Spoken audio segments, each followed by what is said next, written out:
It's February 26, 2016. We're going to finish a little bit of Mark chapter 14.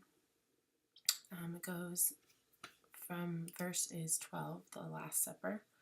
So on the first day of the festival of the unleavened bread, when it was customary to sacrifice the Passover lamb, Jesus' disciples asked, "Where do you want us to go and make preparations for you to eat the Passover?"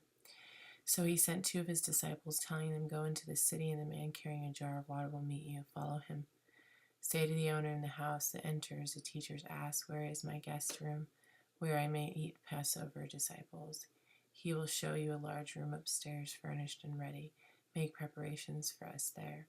The disciples went to the city, and found things just as Jesus had told them. So they prepared the Passover. When the evening came, Jesus arrived with the 12. While they were reclining at the table and eating, he said, "Truly I tell you, one of you will betray me, one who is eating with me." They were saddened, and one by one they said to them, "Surely you don't mean me." It is one of the 12, he replied, "one who dips the bread into the bowl with me. The Son of Man will go just as written above. But woe to the man who betrays the Son of Man. It would be better for him to not have been born."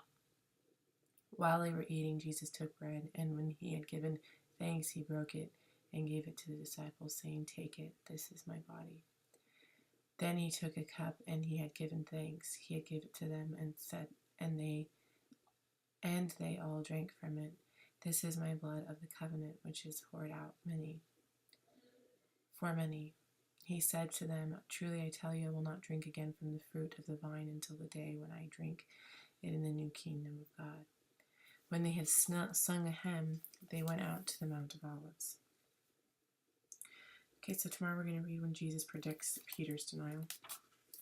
Okay, so if quality friendships matter so much, shouldn't they infuse most areas of your life? You can find quality relationship with your spouse or your family or closest friends, but should these be only areas of life that matter, that the rest of your life is just an annoyance until you return to those who make you happy? It's important for you to also live a life that matters with those outside your inner circle, to encounter and contribute to the community groups that, like your closest relationships, are in some following the same path that you are. There's a significance in calling yourself part of a larger community. It helps define your individual purpose, and it gives you confidence knowing that you are part of something larger. And it shows you how to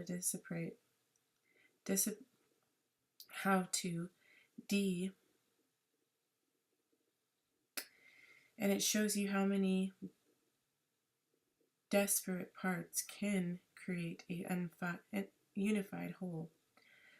Even your inner circle isn't big enough to contain the full scope of quality relationship. Start exploring communities that matter. Don't forget how to show hospitality to strangers, for by doing so, some people have shown hospitality to angels without knowing it. Hebrew 13, 2. All right, that was awesome.